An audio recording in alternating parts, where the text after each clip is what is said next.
Assalamualaikum warahmatullahi wabarakatuh. Berjumpa kembali di kelas TIK di semester 2 ini.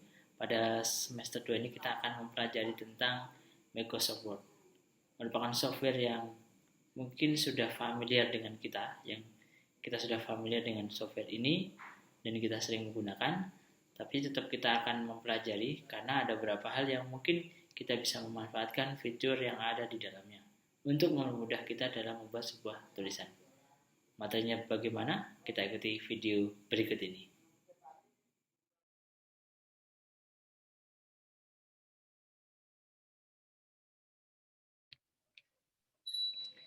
Kita mulai yang terkait dengan Microsoft Word. Di sini yang bisa jelaskan lah Microsoft Word tahun 2010. Artinya nanti yang lebih baru menunya sama dengan ini ya.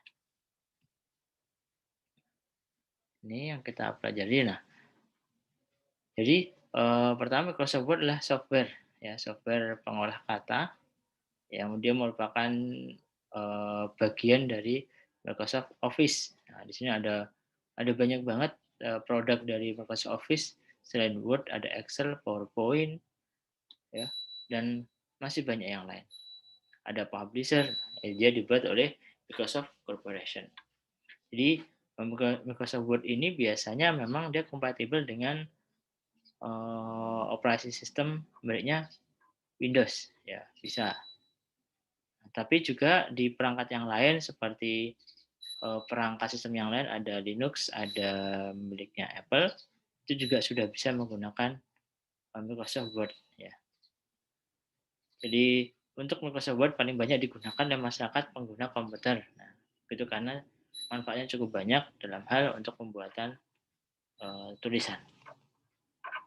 Nah, ini perkembangan Microsoft Word dari waktu ke waktu, dari pertama tahun 92 yaitu Microsoft Office 3.0 sampai yang mungkin terbaru sekarang adalah Microsoft Office 2020 itu yang terbaru.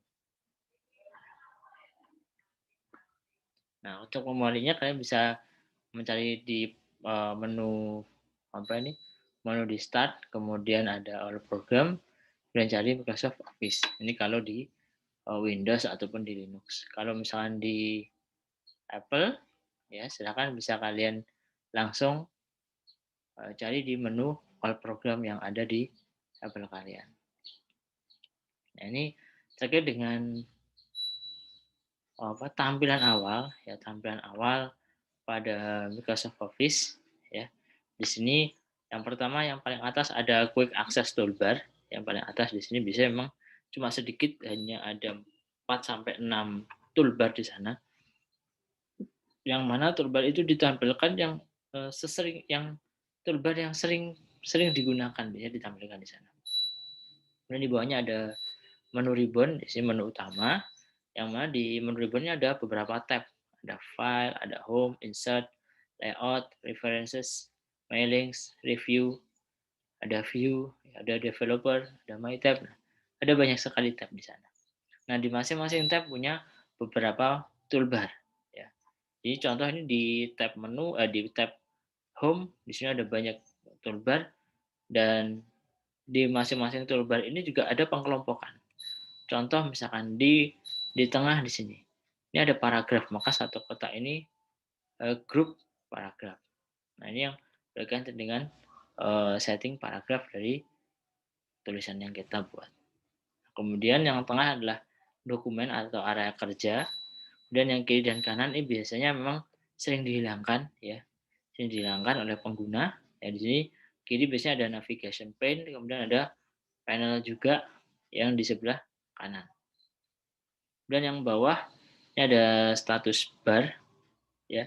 Ada ini automatic correct untuk teksnya, kemudian ada jumlah kata yang sudah dibuat atau jumlah huruf juga ada di sini, kemudian ada memperbesar dan memperkecil tampilan atau area yang kita kerjakan atau area kerja. Menu ribbon. Nah, di sini di menu ribbon kita lihat tadi yang sudah saya sampaikan bahwa ada tab menu home, insert, layout, references, mailing dan seterusnya. Dari masing-masing ini memiliki beberapa grup toolbar. Ya. Nah, contohnya adalah ini Nah, di grup yang pertama ini misalnya ada paste, ada cut, ada copy. Nah, ini dia menghapus. Nah, ini ada juga tanda. Ketika ini tanda ini kita hilangkan atau disebut dengan menu launcher, maka dia bisa memperbesar atau keluar dari lokasinya. Jadi dia bisa keluar dari lokasi di sini. Nah, di sini kemudian ada tab. Tadi tab home sudah kita bahas, tab insert. Nah, tab insert itu biasanya kaitannya dengan kita masukkan item, baik itu gambar, clip art, tabel, header, footer, halaman, ya, kemudian grafik, ada kita screenshot. Nah, itu ada di sini semua. Dimasukkan. Termasuk juga kalau kalian memasukkan rumus misalkan, kita bisa menggunakan di sini ada menu equation. Nah, di sini adalah kita membuat rumus atau tulisan, misalkan kalau di karena ini IPA 2 ya, misalkan nulis pi, kemudian rumus dalam kimia, terus IPA di fisika itu bisa menggunakan menu equation ini. Atau simbol. Nah, simbol ini untuk satuan ya. Misalnya kalau pergunakannya misalnya di matematik ya, satuan, dan beberapa simbol yang bisa dengan mudah kita ambil dari menu simbol ini. Kemudian ada tab layout. Nah, layout ini adalah mengatur area kerja, termasuk luas areanya ini menggunakan kertas jenis apa, kertas ukuran apa, kemudian batas kanan kirinya, kemudian orientasinya dia landscape atau portrait, kemudian ada kita membuat kolom ya, satu halaman itu kita buat 2 kolom ya, pengaturannya ada di sini.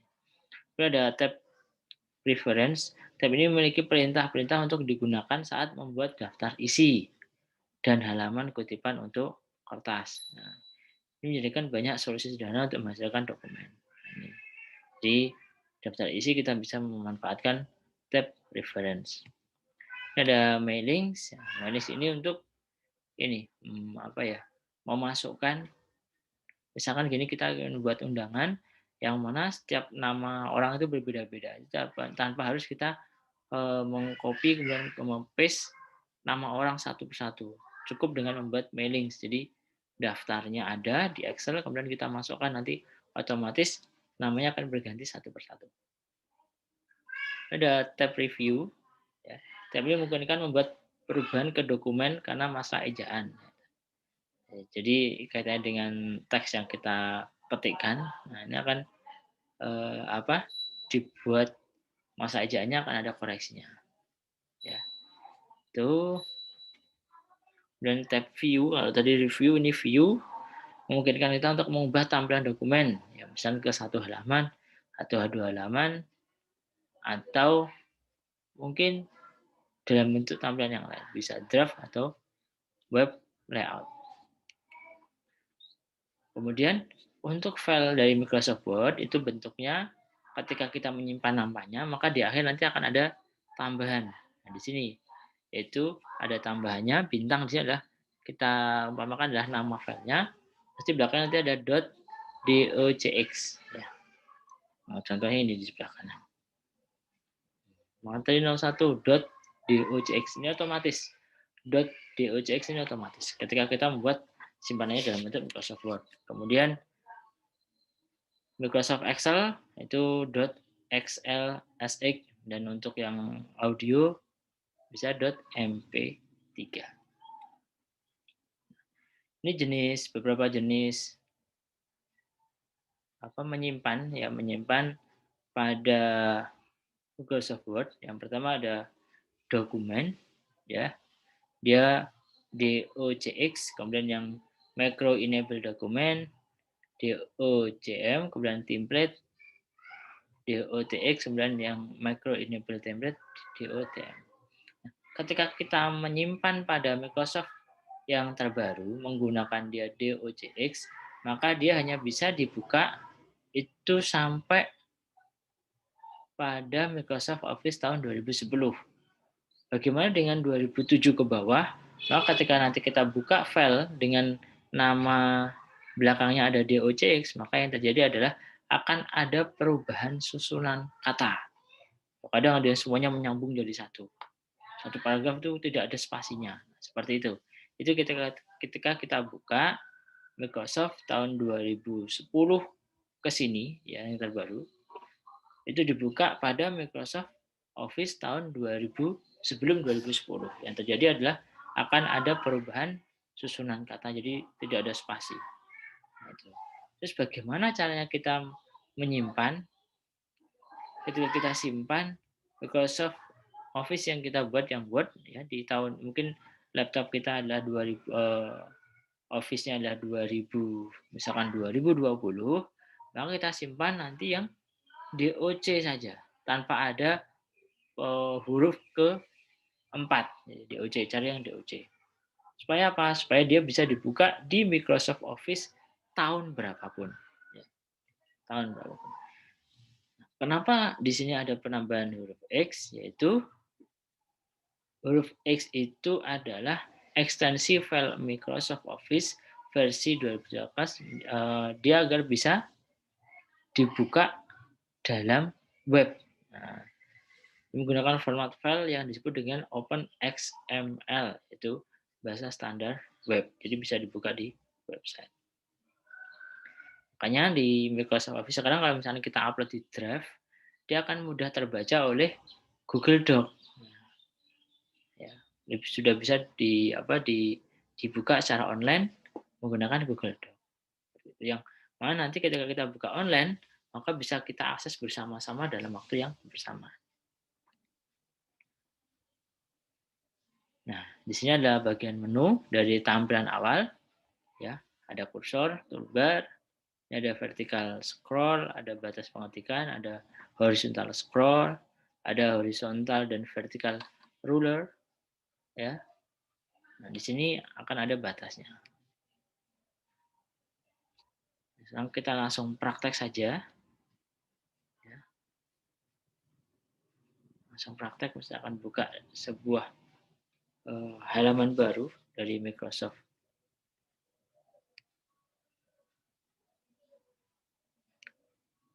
Office. Oh, sebentar.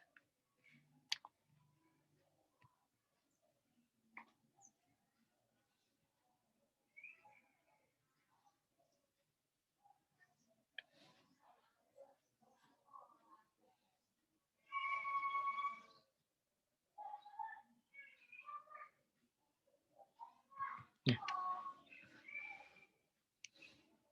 saya lanjutkan. Jadi nanti kalian akan dapat tugas menyusun naskah seperti ini. Saya akan share pada kalian biar kalian punya gambaran. Nah, bisa terlihat? Anak-anak bisa terlihat ini? Bisa ya? Oke, kalian akan buat ini. Nanti akan Mister share kepada kalian dalam bentuk PDF. Untuk teksnya kalian bisa copy paste dari sini. Kalau PDF ke Word insya Allah tidak masalah. Hanya nanti ada yang Mister pengen tahu bagaimana kalian mengaplikasikan apa yang sudah Mister sampaikan pagi hari ini. Ya. Nah, ini bentuknya seperti ini dan daftar isi. Nah, ketika daftar isi ini bukan manual ya. Jadi ketika kita Mister hapus sekali aja. Jadi hilang langsung. Ketika tab satu. Nah, jadi mudah kan tidak buat titik yang mana ini semuanya rata di sebelah kanan. Nah, termasuk isinya nanti, nah isinya bentuknya adalah dia paragraf seperti ini. Nah, oke, ini akan yang kalian buat nanti. Materinya apa aja? Yang pertama adalah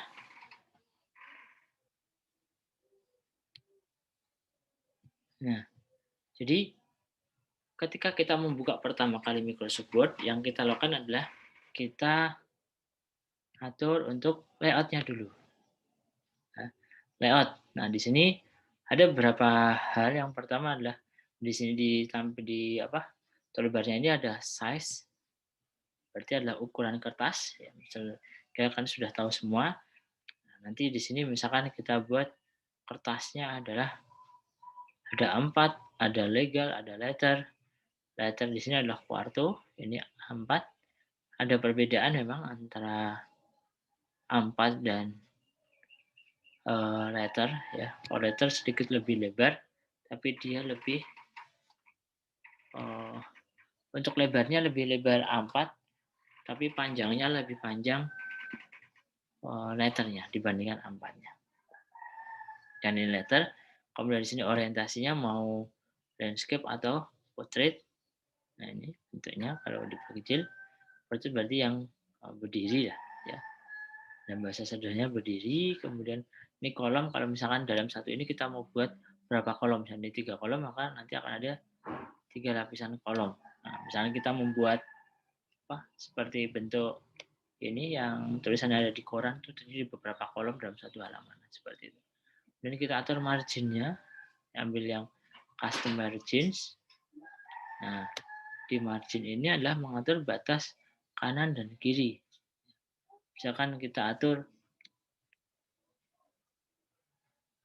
di sini semuanya sama. Artinya kita atur di sini, misalkan yang kiri kita perbanyak atau tambah 1 cm. Jadi 354. Ya. Yang lain 2,54, hanya yang kiri 3,54. Kenapa yang kiri lebih panjang dibandingkan yang lain? Agar ada 1 cm ini misalkan kita membuat makalah yang tebal, yang mana harus kita jilid, maka nanti 1 cm ini sebagai daerah untuk dijilid. Sehingga ketika dibuka ketika sudah dijilid itu yang tulisan itu tidak terlalu mepet ke arah kiri ya. Jadi dia seimbang dengan yang sebelah kanan. Oke, ini yang kita atur untuk halaman kertasnya. Kemudian di sini dari aturan yang tadi kita atur yaitu terkait dengan margin akan otomatis menggerakkan ini menu yang garis warna hitam.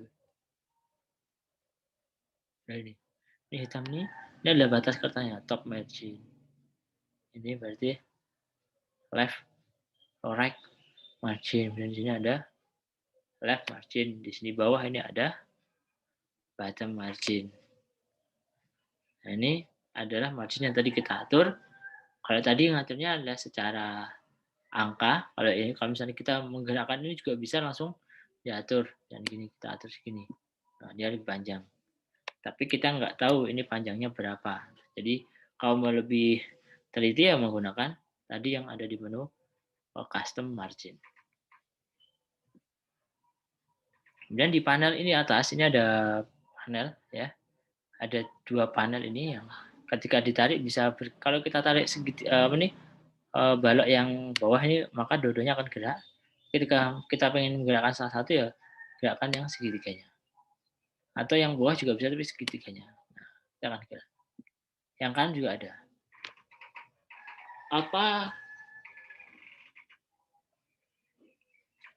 Apa fungsi dari telur kecil ini? Yaitu yang atas ini adalah batas paling kiri huruf pertama dari suatu paragraf.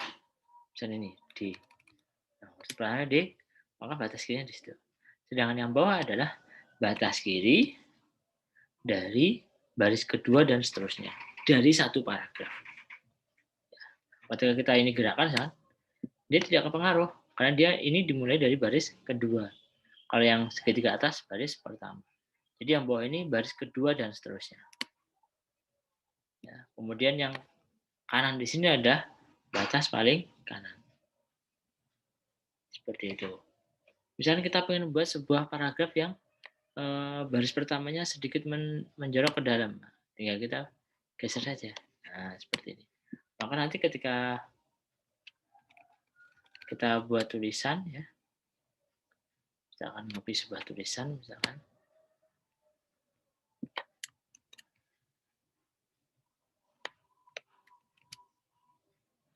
otomatis ya yang baris kedua saja dia lurus dengan ini. Misalnya kita geser ini, nah dia akan mengikuti. Nah, kemudian yang kanan juga sama. Ini batas paling kanan. Nah, batas paling kanannya ada ini. Bisa nggak ini melebihi batas kertas? Bisa. Sampai ujung pun bisa. Nah, tapi untuk lebih baiknya adalah karena kita sudah mengatur batas kertas, harusnya ya pas batas kertas. Ya, ini kemudian bagaimana cara kita merapikan ini? Ini kiri dan kanan kok yang kiri rapi, yang kanan enggak rapi. Kita tinggal atur ini. Kita blok semuanya. Ini ada rata kiri, rata tengah, rata kanan. Nah, ini yang kanan lurus, yang kiri enggak. Kita pilih yang rata kiri dan rata kanan. Nah, ini. Ya, ini caranya. Oke. Nah, jadi untuk mengatur rata kiri dan rata kanan. Sampai sini ada yang ditanyakan? Tidak ada? Kalau tidak ada, silakan lanjutkan. Sebentar. Laptopnya Mister darurat baterai. Nah, oke. Selanjutkan. Tidak ada waktu berapa menit. Nah, kemudian kita akan buat, ya ada yang ditanyakan?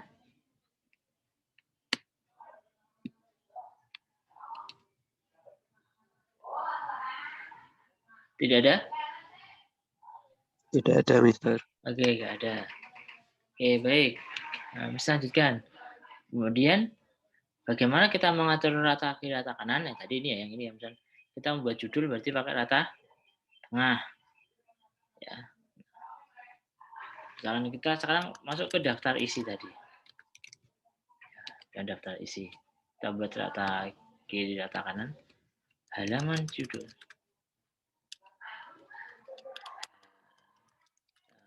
Judul. Biasanya seringnya kita buat itu seperti ini. Titik. Panjang banget.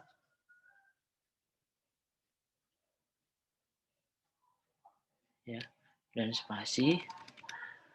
1. Seperti ini. Kemudian yang kedua, daftar isi.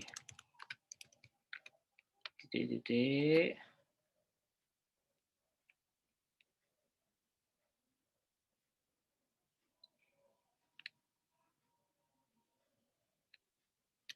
Oh, harus spasi nih. 2. Nah, seperti ini biasanya sering dibuat. Ya, seperti yang seringnya dibuat. Nah, maka kurang rapi kalau dilihat ya. Ini ada yang ini pas juga nih. Misalnya kita buat narasi 1 di samping kurang rapi. Yang kedua juga Dan Junanta Solo Pak. lama ya. Kita harus ngetik lama ini. Nah, 10. Oh, terlalu panjang. Nah, jadi 1 kurang rapi, yang kedua lama juga. Nah, bagaimana cara kita membuat yang cepat? Ya, kita misalkan buat ini halaman judul. Kita atur yang pertama dulu. Nah, kita manfaatkan fungsi toolbar yang ada di ini, di pojokan kanan, pojokan kiri atas ini. Nah, di sini ada apa ini? Dia panahnya belok ke kanan, artinya ini dia rata kiri. Ketika kita klik ke atas, berarti rata tengah. Kita klik lagi, dia di sini adalah rata kanan, karena arahnya ke kiri. Nah, kita kemudian klikkan di salah satu ini, yang kita klik di sini. Klik. Nah, dan yang kedua, kita klik lagi. Nah, kita bisa gerakkan ini. Jadi kita bisa gerakkan. Nah, kemudian bagaimana mengaturnya? Kita sudah buat 2 ini. Apa misalnya fungsi 2 ini kita buat? Yang pertama ini kita buat sebagai titik stop untuk titik-titiknya. Kemudian yang kedua adalah titik stop untuk angkanya atau halamannya. Ya. Nah, Kita klik 2 kali, kemudian kita atur. Ini 1425. Kita bikin dia adalah titik-titik di arah kanan. Ya, titik, kemudian kita oke. Ini juga sama, kita atur yang terakhir. Rata kanan. Yang ini non, tidak ada garis, tidak ada titik. Kita oke. Nah, bagaimana cara kita menjalankannya? Tinggal kita tekan ini tombol tab pada keyboard. Tab. Nah, kita tab lagi. 1. Buat lagi daftar isi. Spasi dulu, biar ada jeda antara huruf terakhir dan titik. Kemudian kita tab lagi. Tab lagi, misalkan 100. Nah, dia akan rata kanan. Ke 10. Dan narasi 1. Spasi, tinggal tekan tab lagi. Tab lagi. Nah, misalkan 1, 2, 1. Nah, dia akan rata kanan. Jadi yang kita atur hanya yang pertama, kemudian yang kedua seterusnya nanti akan otomatis mengikuti aturan ini. Kemudian misalkan ketika daftar list sudah, kita mau mengatur yang misalkan biar ini, baris yang misalkan nanti akan ada kalimat di sini, biar tidak terpengaruh, tinggal kita hilangkan ini, kursor yang atas ini, toolbar-nya tadi. Klik, tahan, kita buang ke atas. Nah, ini juga sama, klik, tahan, kita buang ke atas. Nah, maka di huruf H ini sudah tidak dipengaruhi oleh tadi, ya, toolbar ini. Nah, seperti itu. Itu cara menghilangkan aturan pada salah satu baris yang dia menggunakan tadi kita atur tab-nya. So, ini bisa nggak diubah biar lebih geser? Ya, tinggal digeser aja. Nah, ketika biar bareng-bareng ya kita blok semuanya, kita geser. Nah, titiknya biar menyesuaikan, biar lebih rapi. Karena kalau kita menggunakan ini, mungkin kita tidak rata, karena kita menggunakan manual. Nah, seperti ini, tidak rata. Ketika kita menggunakan cara ini, kita manfaatkan fitur yang ada di Microsoft Office, kita bisa membuat ini lebih rapi dan lebih cepat tanpa harus tadi menekan tanda titik secara terus-menerus. Cukup tekan tombol tab pertama untuk memunculkan titik-titiknya, kemudian tab kedua untuk loncat di halamannya. Nah, itu untuk materi kita pada pagi hari ini terkait dengan Microsoft Word.